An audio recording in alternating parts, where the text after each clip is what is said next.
जय मसीह की। Praise the Lord. कैसे मेरे मसीह भाई बहन, मैं आशा करती हूँ आप सब अच्छे होंगे। आइए आज का कह रहे कि आज की इस जो जो संध्या की जो प्रार्थना है, इसका जो कह रहे कि इसका जो टॉपिक है वो है कह रहे कि मसीह लोगों में जल का और नमक का क्या महत्व है। तो आइए हम पहले उसके बारे में जानेंगे, फिर उसके बाद उसकी की प्रार्थनाओं कह रहे कि उसकी प्रार्थनाओं को कह रहे कि फिर उसकी प्रार्थना को करेंगे। आइए पहले हम जानते हैं कि जल कह रहे कि जल का और नमक का कह रहे कि मसीह में क्या मतलब है।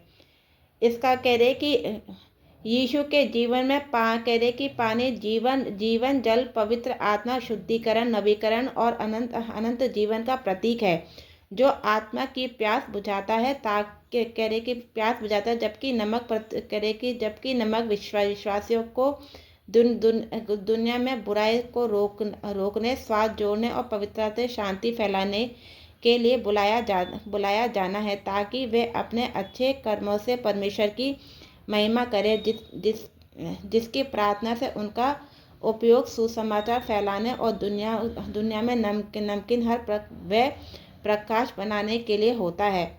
अब पानी का मतलब जानते हैं। जीवन जल। यीशु ने स्वयं को जीवन का जल कहा है, जिसका अर्थ होता है पवित्र आत्मा। कह रहे कि पवित्र आत्मा, यह आत्मा को तृप्त करता है, नवीकृत करता है और श्वास को जीवन देता है। एक बहती नदी की तरह भी कह रहे की तरह जो कभी नहीं सूखती। शुद्धिकरण उपचार। पानी विशेष रूप से नमक मिश्रित पानी घावों को ठीक करने और शुद्ध करने से जोड़ा था। परमेश्वर की उपस्थिति। यह परमेश्वर की नवीकृत उपस्थिति और उसकी आत्मा की नदी है, जो विश्वासियों के भीतर बहती है। कह रहे कि अब नमक का महत्व जानते हैं। संरक्षण और शुद्धता। नमक भोजन को खराब होने से बचाता है और पवित्रता का प्रतीक है, जो दुनिया को भ्रष्ट होने से रोकता है।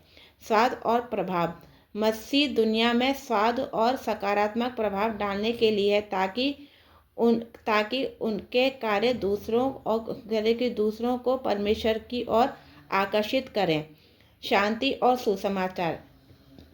यह दूसरों के साथ शांति बनाने और अपने शब्दों को अनुग्रह से मसालेदार बनाने का प्रतीक है, ताकि सुसमाचार का प्रसार हो। इसका सारांश है, यीशु के जीवन में पानी परमेश्वर के पवित्र आत्मा के माध्यम से आध्यात्मिक जीवन और नवीकरण का स्रोत है, जबकि नमक विश्वासियों को दुनिया के आध्यात्मिक भ्रष्टाचार को रोकने, पवित्रता लाने और शांति व सुसमाचार फैलाने के लिए बुलाया गया है, ताकि वे पृथ्वी के नमक और जगत की ज्योति बने। आइए अब हम प्रार्थना करते हैं। प्रिय प्रभु यीशु, यीशु धन्यवाद कि आप जीवन का जल का स्रोत हैं, जो मेरी आत्मा को तृप्त करता है। मुझे अपनी आत्मा में पवित्र आत्मा से भरें, ताकि मैं आपके पृथ्वी के नमक और जगत की ज्योति बनने के आह्वान को पूरा कर सकूं। मेरे शब्दों और कार्यों से दुनिया में आपकी पवित्रता और प्रेम प्रकट हो।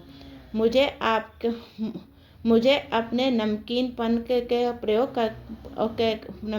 का उपयोग करने में मदद करें, ताकि मैं भी आपके लिए गवाही दे सकूं और दूसरों को आपके पास ला सकूं। प्रभु यीशु मसीह के नाम में इस प्रार्थना को करती हूँ। आमीन, आमीन, आमीन। Hallelujah, hallelujah. जय मसीह की सभी को।